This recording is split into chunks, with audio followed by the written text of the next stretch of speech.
예, 오늘 출연하신 분들 소개해드릴게요. 이영우 민주당 의원, 김소희 국민의힘 의원, 손성민 SBS 논설위원 세 분 나와 계십니다. 어서 오십시오. 네, 안녕하세요. 먼저 두 분 의원님께는 어제 내란 특검의 수사 결과 발표가 있었고 어제 방송사 주요 뉴스 오늘 아침 조간신문에 크게 보도가 됐는데 뭐 많은 분들이 새로운 내용은 없는 것 같다. 네. 다만 왜 계엄을 선포했고 왜 12월 3일이 하필이면 그 시점이냐에 대해서는 특검이 설명을 한 것 같긴 한데 두 분은 어떻게 받아들이셨는지 먼저 이영우 의원 생각 말씀해 주시겠습니까? 예, 굉장히 짧은 기간 동안 압축적으로 좀 수사가 진행이 네. 됐고요. 이제 사건의 성격이라든지 규모라든지 관련자들을 봤을 때는 사실 이 기간 내에 이 많은 사건들을 실체를 다 이게 전모를 드러내기에는 좀 한계가 있을 수밖에 없는 지점이 있겠다라는 생각이 들고요. 그럼에도 불구하고 예를 들면 그 행정 권력 1, 2, 3위 대통령, 총리, 경제부총리까지 다 기소가 됐고 역대 대통령 처음으로 소위 말하는 형법상 외환죄 일반 이적이죠.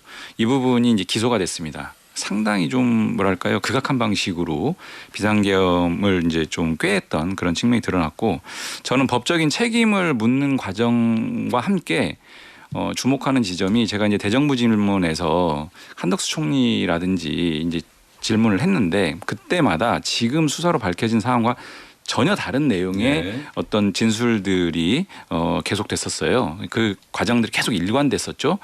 이런 부분들은 사실 대국회 대국민을 상대로 해서 사실상 사기친 거거든요. 예. 굉장히 기만적이고 위선적이고 부도덕하다. 국민에게 거짓말을 했다. 최소한의 양식도 없는 권력자들이 지금 윤건희 정부 3년 동안 지금 행세한 거 아니냐 이런 지점에 굉장히 분노했는데 그런 부분들을 정확하게 드러내고 폭로했다라고 하는 것도 저는 유의미한 지점으로 보고 있고 다만 이제 아쉬운 지점은 대통령실 관계자들 뭐 정진석 실장이라든지 김주현 민정수석이라든지 이 대통령실 관계자들의 관여 여부 이런 부분들이라든지 또는 그 안가 회동 있지 않습니까? 12월 4일 날 저녁에 모였다는 그 안가 회동의 성격과 혐의점 이런 부분들을까지 진도를 막 밀고 법무부 나가지 장관, 못했다. 행안부 장관, 법제처장. 예. 그리고 이제 원래 4명으로 계속 예. 그들은 주장했다가 한 명이 추가적으로 수사 과정에서 확인됐죠. 예, 법률비서관이었는데 예. 그래서 이제 그런 부분들에 대한 성격과 어떤 혐의점 이런 부분들까지는 밀고 나가지 못한 점이 있고 김건희 국정농단의 실체가 막판에 박성계 장관과의 텔레그램 소통 이런 것들에서 일단이 좀 예. 보여지는데 이제 여전히 그 부분도 굉장히 빙산의 일각만 확인된 상황 이런 한계들이 있고 그런 것 같습니다. 예. 김건희 씨가 비상계엄 선포의 이유가 됐다고는 확인을 못한 거죠. 뭐 대충 확인하진 못했다라고 이야기를 했죠. 예. 김소희 의원님 생각은 어떠세요? 그게 뭐 보통 이렇게 수사를 하고 나면 이런저런 증거에 의해서 이렇게 결론이 났습니다라고 얘기를 했는데 일단 증거 제시는 하나도 못한 것 같고 기존의 기사에서 봤던 내용들 위주로 약간 나열을 해서 뭐 불법 계엄을 저지른 이유에 대해서는 솔직히 명확하지 않잖아요. 뭐 권력 독점을 위해서 계엄을 했다. 권력 이거는 독점과 유지. 네. 이거는 뭐 그 특검의 수사 발표지 어떻게 보면 이게 수사의 결과인가 아니면 소설인가 뭐 이렇게 생각하실 국민들도 계시고 그런 부분에서 이제 여론전에 좀 기대인 거 아닌가 그런 생각들을 좀 하게 되고요. 그럼에도 불구하고 그 왜 12월 3일인가에 대해서는 여전히 미스테리잖아요. 그래서 그 윤 전 대통령이 진짜 그 시대착오적 권력자가 이런 일을 벌이는 거에 대해서는 진짜 모든 국민들이 참 안타까움을 금할 수 없고 그것도 같은 생각이고요. 그래서 이제 이런 불법 계엄을 주도했던 사람들에 대해서는 저는 정말 엄벌을 쳐야 된다고 생각을 합니다. 그런 지점에 대해서는 다 같이 국민적으로 다 같이 공감하겠지만 그럼에도 불구하고 이제 이 조은석 특검이 좀 무리하게 그날 이제 국무회의에 있던 장관들부터 시작해서 추경호 의원까지 좀 무리하게 이제 내란 공범으로 몰려고 했던 그런 부분들에 대해서는 국민들은 또 다른 시각으로 보고 있다고 생각합니다. 그러니까 주도했던 세력에 대해서는 엄중하게 처벌하지만 이거를 우리 당을 위헌정당으로 몰기 위해서 약간 이제 정치적인 의도하에서 진행됐던 이런 부분들에 대해서는 이제는 재판부에서 그런 걸 좀 가려주실 때가 되지 않았을까 그렇게 생각을 하고 앞으로는 이제 사법부의 시간이지 않을까 싶습니다. 예, 사법부의 시간이다. 알겠습니다. 그런데 또 민주당에서는 2차 종합특검을 이야기하고 있기 때문에 또 다른 특검이 수사를 다시 할 가능성도 여전히 뭐 남아 있는 것 같고요. 민주당이 또 결심하면 그건 뭐 되지 저희가 않겠습니까? 뭐 힘은 예. 없지만 못하실 가능성도 있습니다. 예. 뭐 지금 지지율도 고려해야 되셔야 되지 않을까요? 예, 알겠습니다. 잠시 뒤에 이용호 의원과 또 그 이야기 해보는 것으로 하고요. 김성희 의원 이야기하셨으니까 국민의힘이 이런 상당히 중요한 시국이에요. 또 여당과 맞서서 또 야당 입장에서는 또 이재명 정부 국정 운영과 관련해서 이런저런 목소리를 내야 할 때인데 내부가 여전히 좀 혼란스럽고 시끄러운 것 같습니다. 오늘 한동훈 전 대표와 가까운 것으로 알려진 김종혁 전 최고위원을 징계해야 한다는 뭐 당무감사 결과가 나온 겁니까? 오후 3시 10분쯤이니까 예. 한 2시간쯤 전에 이제 국민의힘의 당무감사위원장 이호선 위원장이 브리핑을 했습니다. 예. 김종혁 전 최고위원에 대해서 당원권 정지 2년을 권고하고 윤리위원회 회부하겠다. 당원권 정지 2년이요? 오, 왜요? 그 기본적으로 김종혁 전 최고위원이 이제 지난 9월 10월에 여러 이제 뭐 라디오라든지 예. 유튜브라든지 방송에 출연해서 여기도 출연했었죠? 예.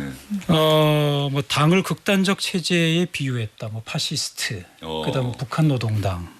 그다음에 당원들을 정신 질환자에 비유했다. 뭐 이런 등등의 이유로 해서 이제 당원 당규 및 윤리 규정, 윤리 규칙을 위반했다는 건데 이 당원권 정지 2년이면은 일단 수위로 봤을 때 상당히 센 편입니다. 예전에 이 국민의힘에서 당원권 정지 관련해서 가장 좀 극하게 이제 충돌이 있었을 때가 이준석 대표에 대한 그때 이제 이런저런 윤리적 이유, 그다음 뭐 이런 게 있었는데 그때가 6개월 1년 해서 1년 반이었거든요. 예. 그보다도 더한 어떤 중징계를 권고한다고 한 거니까 국민의힘 당원 당규상 제가 정확치는 않지만은 일단 제명 다음에 아마 당원권 정지 3년일 겁니다. 그 밑이 이제 2년일 텐데 김종혁 전 위원에 대해서 일단 지금 당무감사위에서는 뭐 낼 수 있는 거의 최고 수위의 징계를 권고한 게 아닌가. 거기에 지금 신천지를 뭐 사이비 종교라고 했다는 부분하고 네, 그 내용도 무엇보다 중요한 거는 장동혁 대표를 비판했다는 게 가장 큰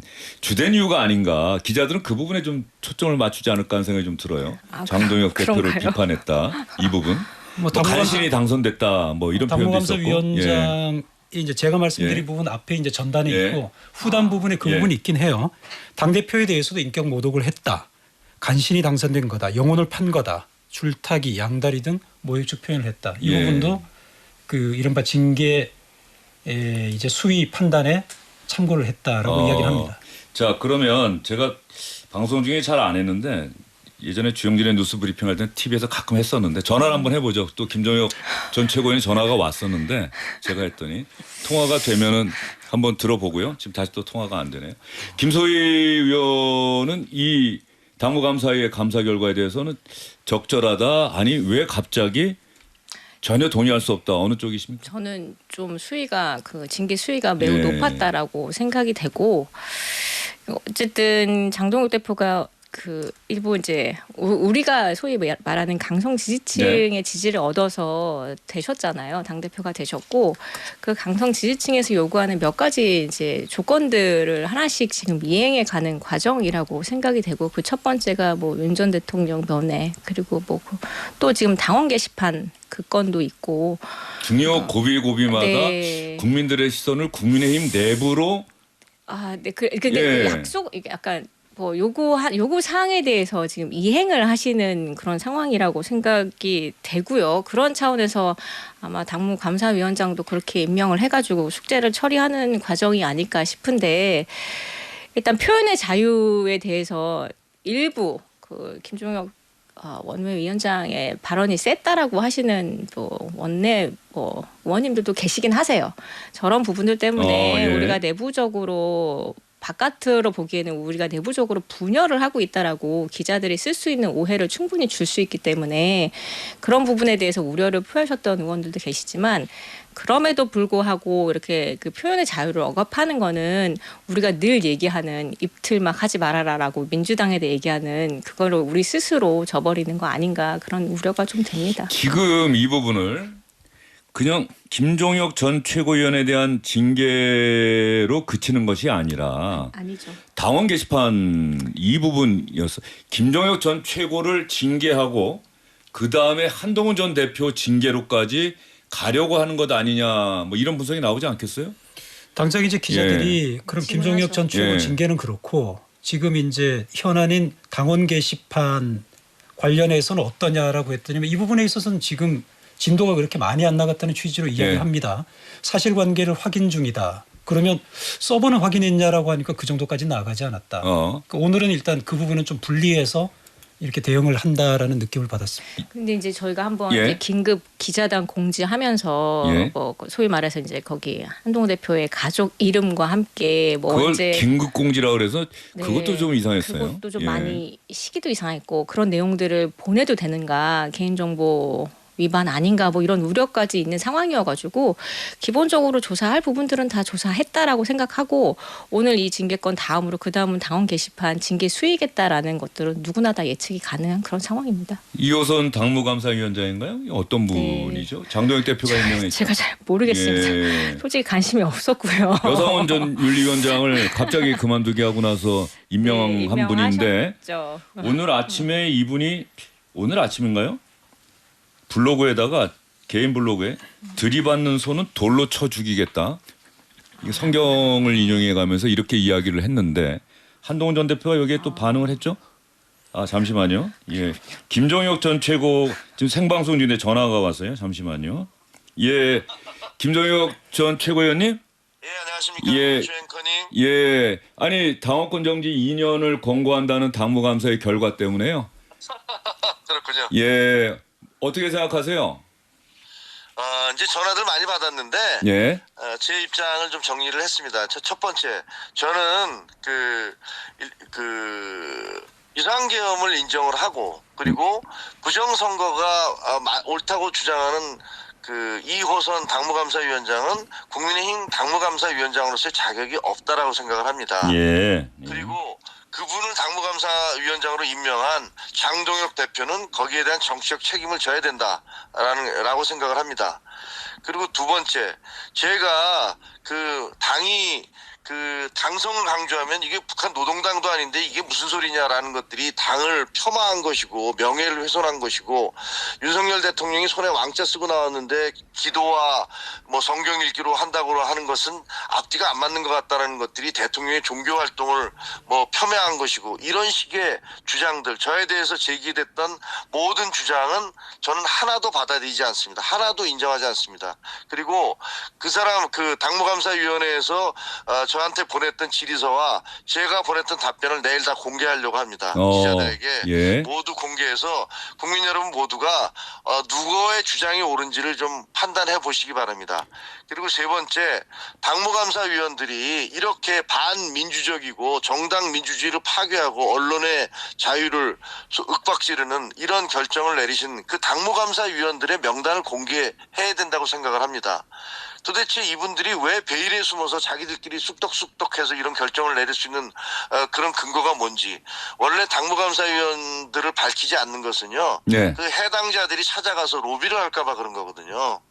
근데 그 로비를 저는 할 이유도 없고 이미 징계가 내려졌으니까 이렇게 말도 안 되는 민주주의에 역행하는 결정을 내린 당무감사위원들이 누군지를 공개해 주시기 바랍니다. 이 세 가지가 저의 어떤 기본적인 입장이고요. 예.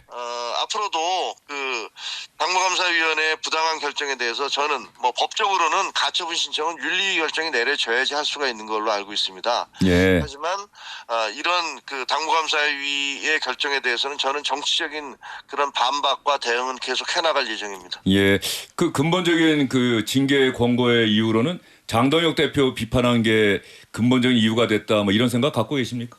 그렇습니다. 왜냐하면요, 이런 표현을 해요. 예. 장동혁 대표와 정청래 대표를 동급으로 보고 예. 동급으로 대우했다 이런 얘기를 해요. 아니 대한민국이 무슨 계급 사회입니까? 그리고 여당과 야당 대표를 동등하게 대우한다는 게 뭐가 잘못된 겁니까? 저는 또 가급적이면 정청래 대표에 대해서 엄청나게 많은 비판을 해왔어요. 예. 근데 이분들은 무슨 당대표가 무슨 신이라도 된 듯이 제가 이렇게 표현한 것이 모욕이라는 겁니다. 예. 제가 장동혁 대표 같은 경우는 가까스로 당선된 대표인데 그 완전히 전권을 가진 것처럼 그렇게 행동하면 어떡하냐 이렇게 얘기했던 것들이 대표를 모욕한 것이랍니다. 아니 그런데 장동혁 대표는요. 김기현 대표나 한동훈 대표에 비하면 1차에서 당선되지 못하고 2차에서 가까스럽게 당선된 게 맞아요. 예. 그리고 그 전에 두 대표에 비해서 너무 일방적으로 이렇게 당을 이끌어가고 있는 게 맞습니다. 그러니까 거기에 대한 비판은 자연스럽고 당연한 거예요. 근데 그걸 못하게 하는 것 자체가 저는 말이 안 된다고 생각합니다. 알겠습니다. 김종혁 전 최고위원님 전화 주셔서 감사합니다. 감사합니다. 예. 자, 김종혁 전 최고위원의 이야기 들어봤습니다. 전혀 받아들일 수 없다는 것이고요.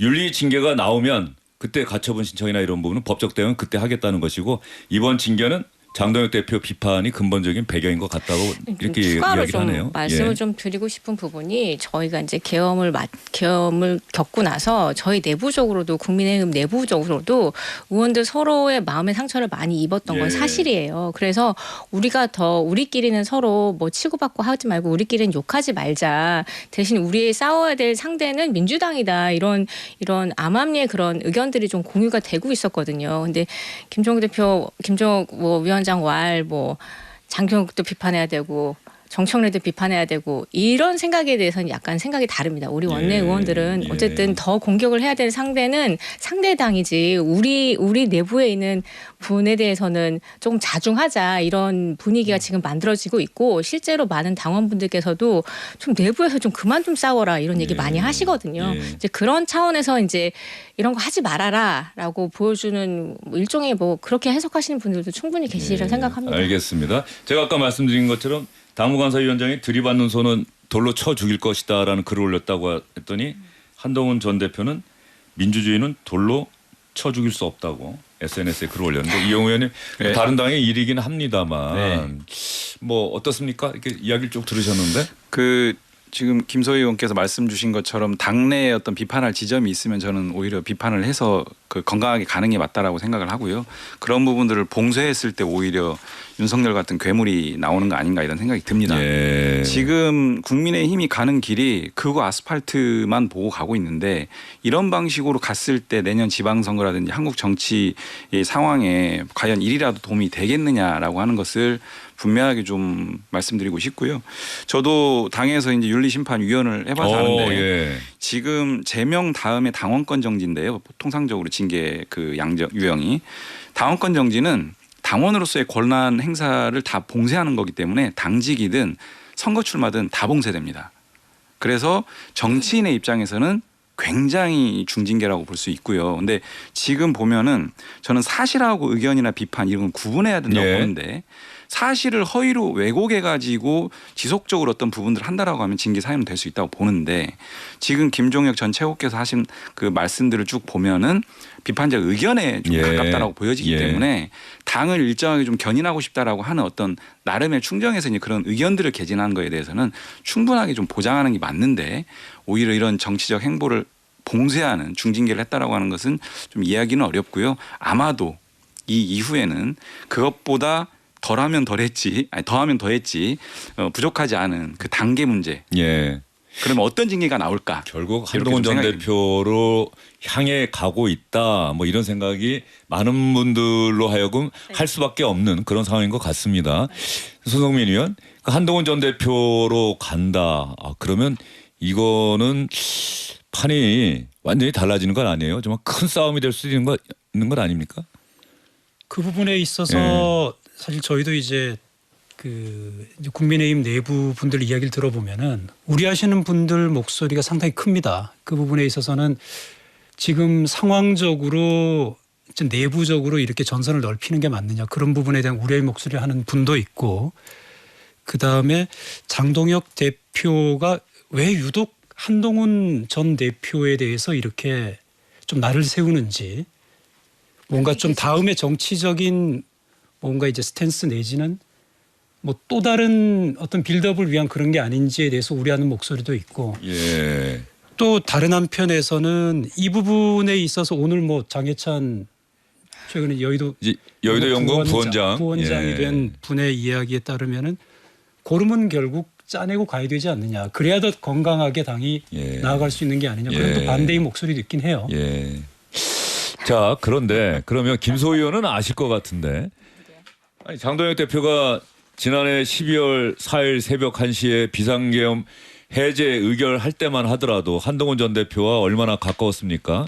그 안에 표결에 참여했던 의원 중에 한 명이고 그렇죠. 그런데 그 뒤에 며칠 사이에 무슨 일이 있었기에 장동혁 대표가 확 돌아서서 한동훈 전 대표를 이렇게 적대시하게 됐는지 의원님들은 알 것 같은데. 그게 가장 미스테리 예. 중에 하나고요. 어쨌든 뭐 진짜 사무총장도 하셨고 총선도 같이 그러니까요. 뛰셨고 최측근이라고 했잖아요. 기자들이. 그렇죠. 제일 많이 만나셨고 제일 가까이 있었고 제일 많은 얘기를 나누셨을 거예요.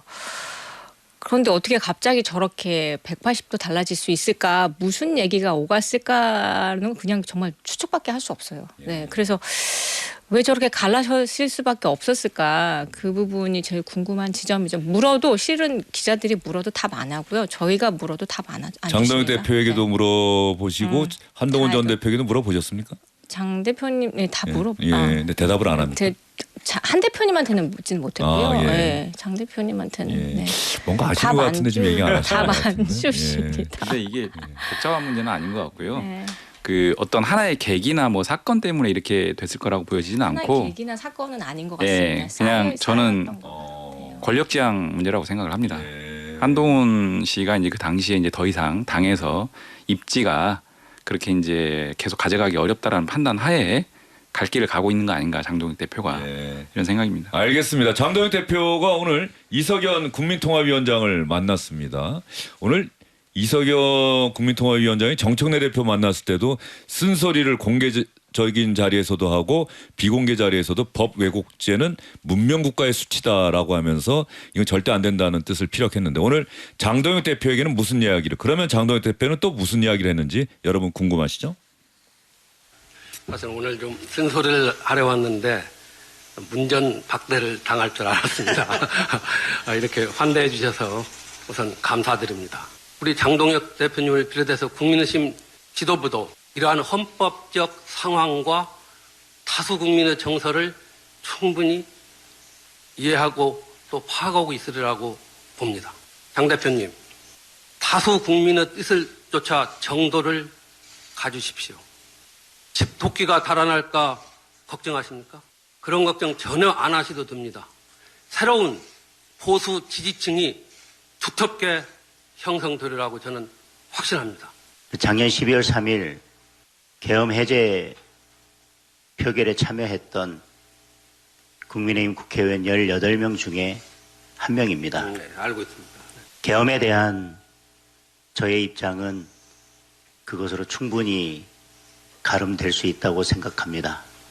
국민의힘이 부족했던 것 돌아보고 이제 국민들께서 가라는 방향으로 저도 여러 고민들을 하겠습니다.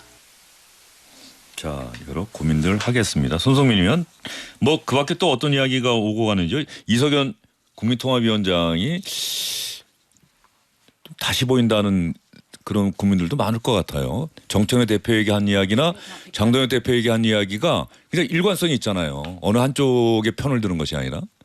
예전에 제가 법조 취재할 때 이석연 변호사를 이제 주요 저희가 이제 편히 만나서 이제 의견을 들을 수 있는 취재원으로 이제 찾아뵀었는데 그때나 지금이나 보면은 성향은 한결 같으신 것 같아요. 보면. 일단 헌법 전문가라고 하는 게 그 서초동 변호사들 가운데서도 좀 눈에 띄는 대목이었어요. 왜냐하면 그건 돈이 안 되는 거였거든요. 그렇죠.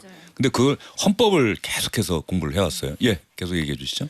그리고 이제 어떤 현안이 있을 때 늘 보면은 약간 정파적인 그 뭐라고 할까요? 상황에 따라서 이제 해석하는 네. 것이 아니라 본인이 가진 소신, 그 다음에 좀 합리적인 상식적인 선에서 법조인으로서 역할을 하려고 했다는 그런 취재원으로 저는 기억이 나고요. 그래서 지금 뭐 맡고 있는 직책에서 본인의 역할을 좀 충분히 하고 있는 것 아닌가 개인적으로 뭐 그런 생각이 듭니다. 예.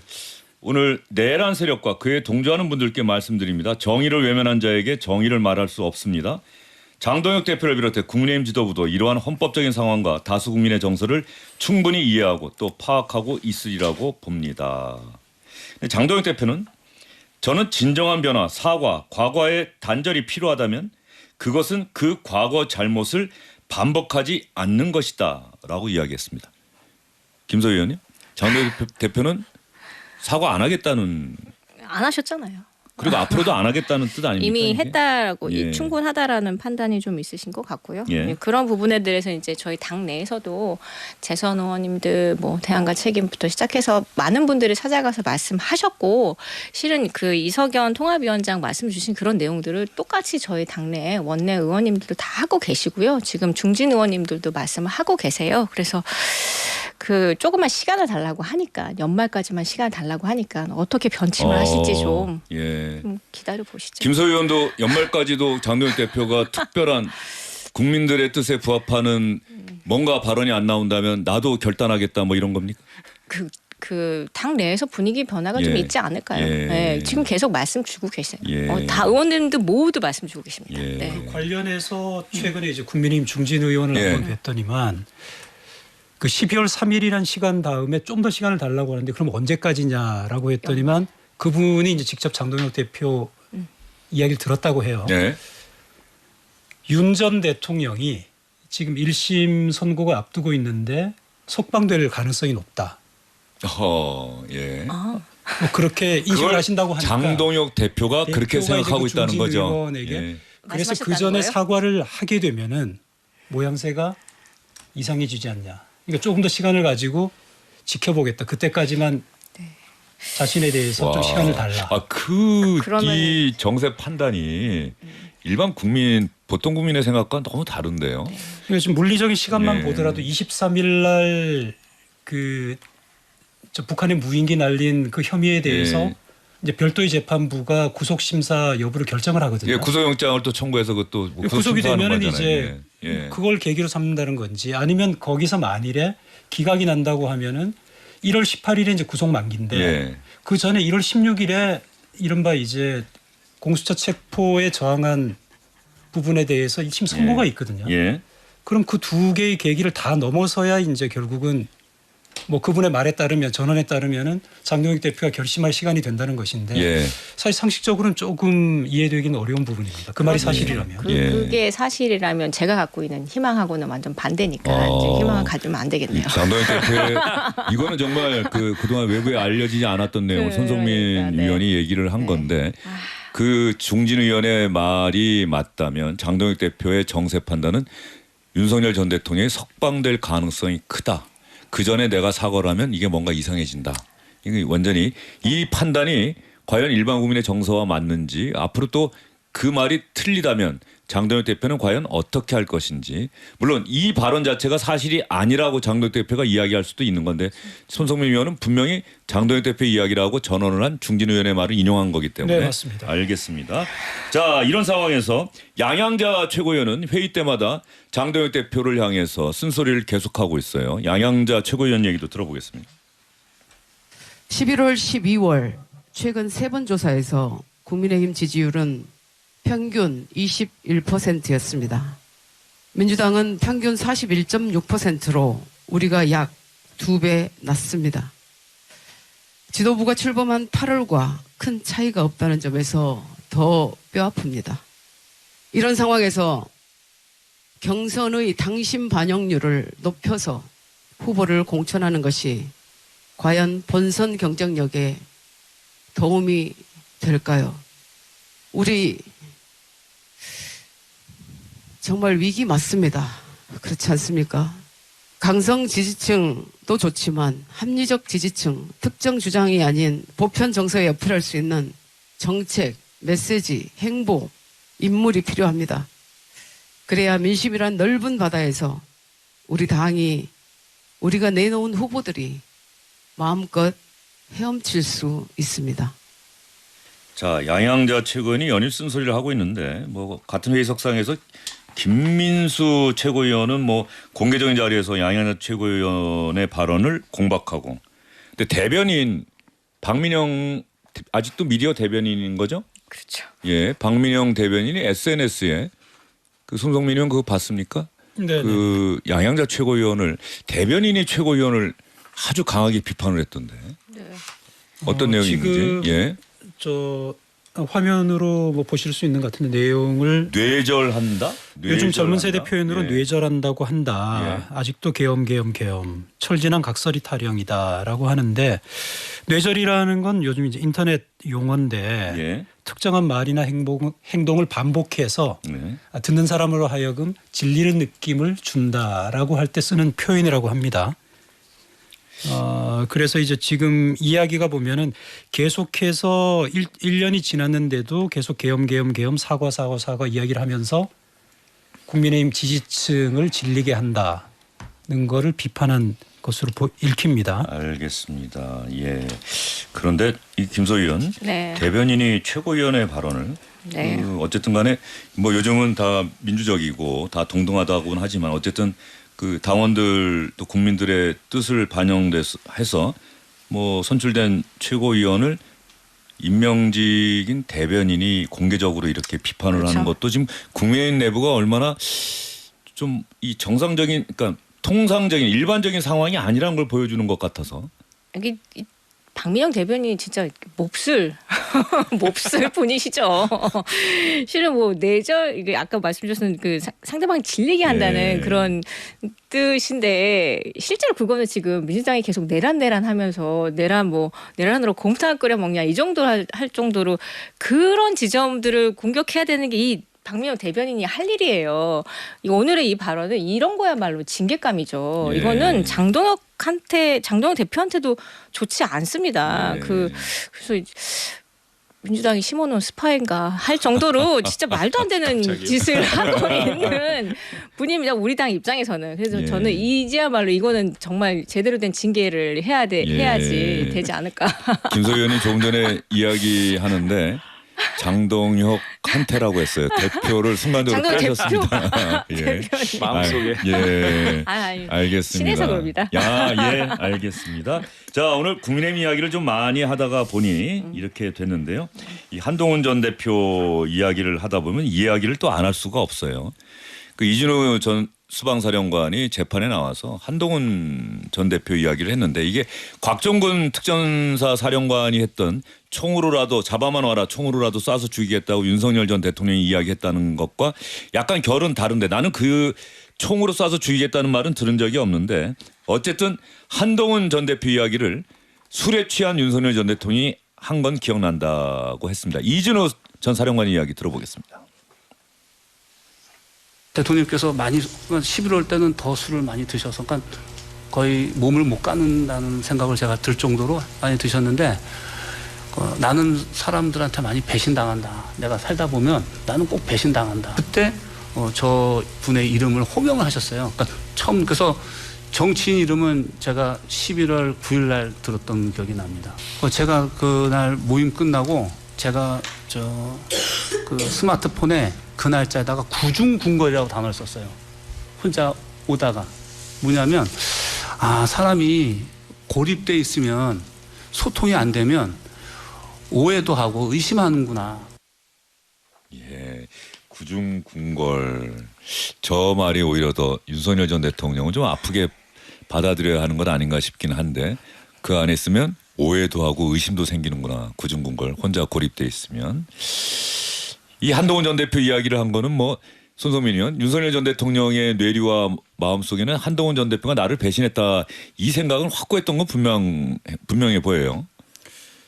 그 특정을 꼭 이제 그 아까 곽종근 사령관 이야기했지만은 곽종근 사령관 이야기는 10월 1일 날 국군의 날 행사 이후에 만찬을 하면 술을 엄청나게 먹었는데 거기서 한동훈 등등 이야기를 하면서 끌어와라. 내가 총이라 쏴서 죽이겠다라고 하는데 그 말과는 완전히 좀 다른 결이죠. 그러니까 그 본인은 거기에 대해서는 뭐 알지 못한다고 하면서 어떻게 보면 약간 좀 관찰자 쪽으로 이야기를 하는데 이분도 사실 보면은 비상계엄이 있던 날에 적극적인 역할을 해서 지금 기소까지 된 분인데 지금 상황에서 사실 본인의 처음 진술과도 좀 배치가 되거든요. 부하들의 말을 들으니까 끌어내라고 했던 걸로 기억이 난다라고 했는데 이제는 뭔가 제3자처럼 관찰자처럼 이야기하는데 뭔가 이제 법정에서 여러 가지 이해관계 때문에 복잡한 생각을 한다는 느낌은 듭니다. 비상계엄 선포의 이후에 한동훈 전 대표는 들어가는 거예요. 보면 분명히 이렇게 지금 여러 가지 이유 측근들이 그 이야기를 계속 하잖아요. 네, 예. 여러 가지 이유 중에 하나일 예, 수도 있겠다는 생각이 한동훈 들고. 전 대표가 그 김건희 특검에 찬성하려 했다. 그 하루인가 이틀 뒤에. 뭐 여러 네, 그건 그것도- 분명히 팩트인가요? 그거는?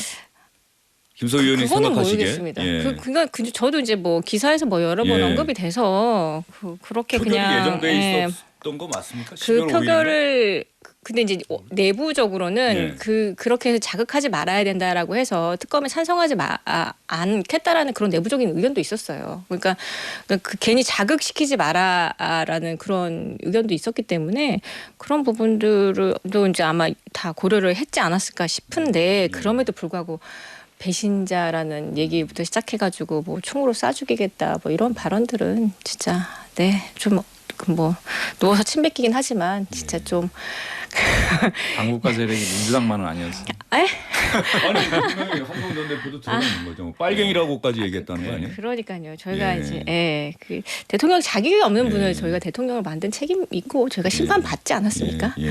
네, 더 이상 좀 언급 좀 안 되셨으면 좋겠는데 이분 언제 끝나실까 싶네요. 근데 본인이 법정에서 국민에게 사과하고 반성하고 부하들은 정말로 잘못이 없습니다라고 얘기를 그랬으면 했다면 정말 멋있는 그랬는데 지금 부하들하고 책임 싸우고 공방을 벌이고 있잖아요. 예. 이용우 의원 그 계속 보고 계시잖아요. 그렇죠? 책임 전가를 계속 하고 예. 있는 상황이고요. 그래서 그 방송 내용을 그 재판 과정을 보면은 좀 뭐랄까요, 좀 구차하다라는 느낌을 지울 수가 없고요. 오히려 대통령까지 했으면 다 받아 안고 실제로도 그랬고 그렇게 가도 모자랄 판에 그렇게 하는 모습들이 국민들한테 상당히 좀 어떻게 보면은 국민들이 부끄러워야 되는 상황 계속 반복되는 것 같습니다. 예. 알겠습니다. 어쨌든 저 1월 16일인가요? 그 먼저 체포 방해 그 혐의에 대한 1심 선고는 먼저 나오고 네네, 1월 그렇죠? 16일 예. 금요일일 겁니다. 예. 알겠습니다. 자, 이런 상황에서 민주당이 내란 전담 재판부 외부 법무법인의 이 위원인지 아닌지까지 법률 자문까지 했는데 오늘 의원총회를 했어요. 손성민 의원, 이용우 의원이 물론 더 잘 아시겠습니다만 일단 뭐라고 브리핑했습니까? 네, 브리핑 내용 제가 간단하게 예. 말씀드리겠습니다. 첫 번째는 사실 추천을 누가 할 거냐. 예.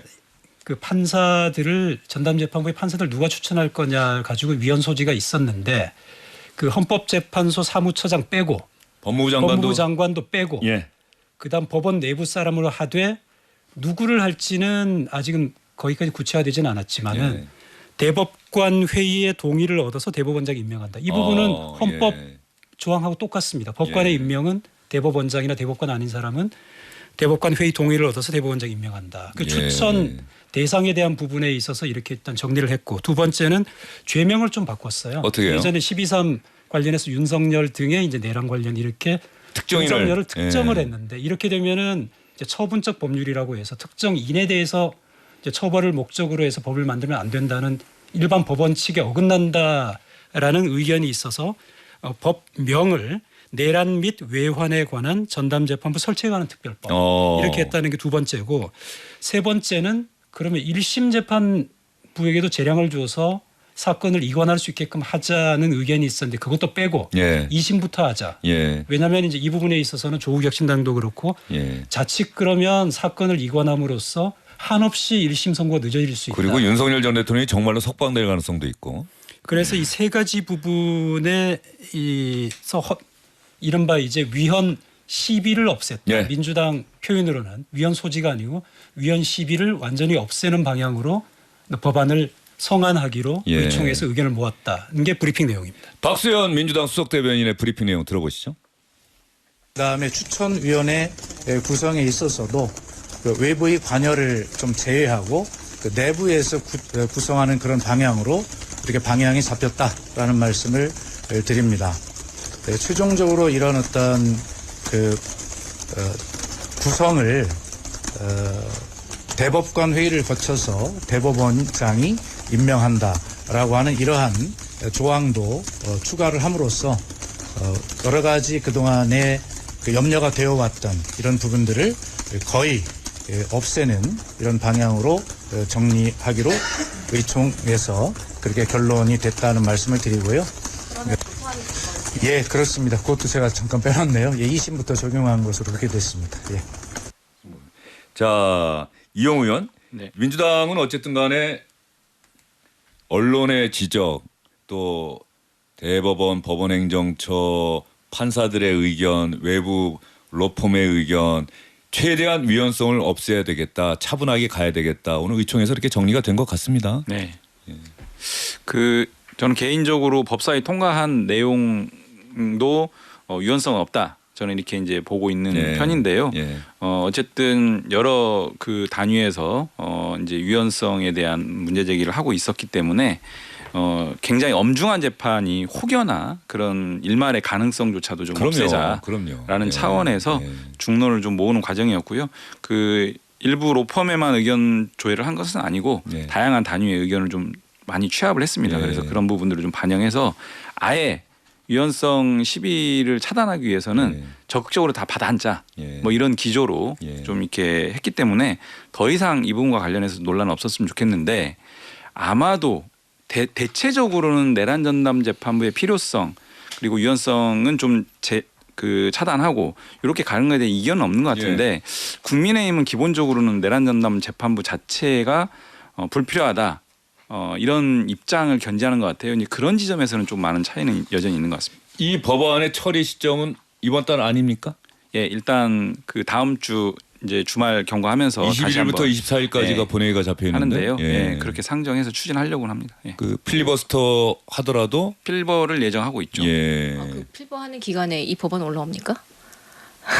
지금 12월 안에 만약에 한다면 그때 본회의 일정을 추가로 잡지 않는 한 그때잖아요. 저희가 아직 결정된 게 하나도 없어가지고 어떤 법안이 올라올지 모르는데. 지금 국힘은 사실은 그냥 모든 법안 지금 올라오면 필리버스터 하겠다는 거 아니에요? 일반 법안도? 아니요. 이제 저희가 찬성하는 법안들에 대한 찬성을 하고 정쟁이 지난번에 그러니까 가맹사업법은 찬성하면서도 필리버스터 했잖아요. 나경원 의원이 제일 먼저 저희가 비쟁점 법안 다 필버한다고. 저희가 좀 보여드리기 위해서 우리가 이 필버를 왜 하는지에 대해서 하도 호소할 데가 없어가지고 그런 자리에서 좀 보여드리기 위해서 하는 거고요.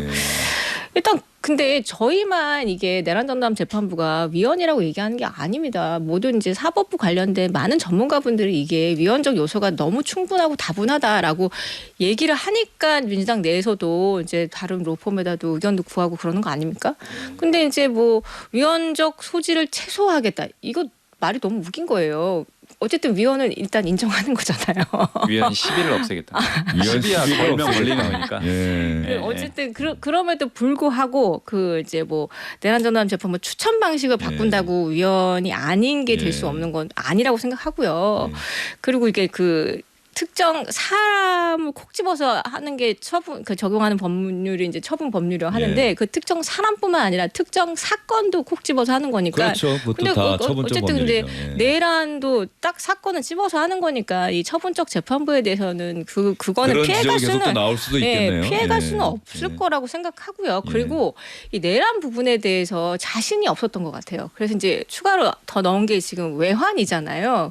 외환은 조금 가능성을 좀 보신 것 같아가지고 그 범위를 좀 넓히신 거 아닌가 그렇게 생각이 좀 들고 근데 결과적으로 저희가 판단하기에는 어쨌든 자신들한테 정치적으로 좀 불리한 재판을 공격해서 유리한 결과를 얻어내려고 하는 거 아니냐 많은 국민들이 이렇게 해석을 하고 계십니다. 이용우 의원께는 이 질문 한번 드려볼게요. 근데 아까 법사위에서 이게 이미 통과가 됐잖아요. 근데 그 법을 의원총회를 거쳐서 두 번의 의원총회를 해서 이제 수정을 하기로 한 거예요. 근데 이게 순서가 좀 바뀐 거 아닙니까? 원래는 이런 절차를 먼저 다 거치고 나서 법사위에 가서 다듬고 법사위에 통과시키고 본회의에 가야 되는 거 아닙니까? 그러니까 그렇게 갔으면 더 깔끔하겠다는 생각은 들고요. 다만 이제 본래 국회가 이제 상임위를 중심으로 운영이 되기 때문에 상임위 과정에서 모든 의원들이나 또 당 지도부가 그 내용들을 다 들여다보지는 않을 수 있어요. 그래서 그 부분과 관련해서는 그런 차원의 상임위 통과했어도 본회의 단계에서 수정 발의하는 경우들도 종종 있습니다. 근데 이제 어쨌든 중대 법안이기 때문에 뭐 말씀하신 대로 갔으면 더 깔끔하겠다는 생각은 들고 과거에 법원 차원에서 세월호 사건과 관련한 그 특별재판부를 내부적으로 추진을 검토했던 적이 있었어요. 그 부분에 대해서는 법원 자체도 이런 일정한 사건에 대해서 별도의 재판부를 두는 것 자체는 문제가 없다는 전제하에 이제 추진한 거였거든요. 그렇기 때문에 일정한 내란 외환 재판과 관련해서 전담 재판부를 두는 것 자체가 처분적 법률이다 이렇게 접근할 문제는 아니고요. 지금 가장 문제가 됐던 게 이제 추천위원회랑 임명 과정이었는데 사실상 이 부분들은 다 이제 교통정리 된 겁니다. 그래서 그러기 때문에 유연성으로 지적된 부분들에 대해서는 더 이상 논란의 여지는 없겠다라는 생각이 들고 이런 논의가 그 출발된 배경도 좀 봐야 돼요. 그렇기 때문에 뭐 거의 레크레이션 재판 이런 얘기도 하잖아요. 그러니까 가장 엄중하게 해야 될 재판을 가장 희화화하는 방식으로 재판이 이루어지기 때문에 계속해서 지규현 부장판사에 대한 불만. 그래서 이런 부분들과 관련해서는 어떤 결론이 나와도 국민들이 과연 이런 부분들의 수용성이 있을 거냐라고 하는 상당한 우려 이런 부분들에 대한 작용이기 때문에 국민의힘에서도 이제는 뭐 반대를 위한 반대만 말고 한번 내용 들여다보시고 같이 갔으면 좋겠다. 반대를 위한 반대는 아닙니다. 진짜 위헌입니다. 브리핑 말미에 민주당 출입 후배 기자 그런 질문을 했어요. 근데 결론을 가만 들어보니 이러면은 민주당 지지자들 경우에는 그럼 왜 이렇게까지 했어? 법사위가 그런 논란을 무릅쓰고 있는데 어떻게 생각하시냐고 했더니만 조국 혁신당이나 이제 여러 의견까지 다 망라해서 그렇게 된 거고 저희가 이렇게 고민한 거는 위헌 시비를 없애기 위한 거니까 우리 지지층도 잘 이해해 주실 거다라는 정도로 마무리했습니다. 자, 이렇게 국민의힘은 이렇게 비판을 하고 있잖아요. 김소희 의원도 비판하고 계신데 윤한홍 의원이 얼마 전에 그랬죠. 머무든 개가 머무든 개 나무란다고 우리가 아무리 비판을 해도 국민들은 우리 얘기를 귀담아 듣지 않는다. 이렇게 비판을 했잖아요. 그리고 김근식 교수가 SNS에 지금 국민의힘 지도부는 내란 전담 재판부 뭐 이런 거 비판하기보다 통일교 관련해서 특검을 위해서 단식 농성이라도 해야 되는 것 아니냐 이런 이야기를 했어요. 김소희 의원 생각은 저희도 어떠십니까? 지금 여러 차례 요구를 하고 있고요. 통일교 부분 저희도 이제 게이트라고 부르는 그 정도 일인데 애초에 이 통일교 문제 나오면서 저희 뭐 당사까지 압수수색했었잖아요. 당원들이랑 통일교 연결돼 있다 그런 부분 하고 권성동 의원에서 진짜 국민의힘은 통일교랑 엮였나 보다. 근데 나중에 알고 봤더니 민주당이 연결돼 있잖아요. 그래서 이런 부분에 대해서 해라라는 국민적인 지지가 관심이 높은데도 불구하고 지금 안 막고 있잖아요. 정리해 주셔야 됩니다. 네. 알겠어요. 다음에 듣도록 하겠습니다. 오늘 다음에 또 시간 수고 주십시오. 많으셨고요. 오늘은 여기까지입니다. 고맙습니다.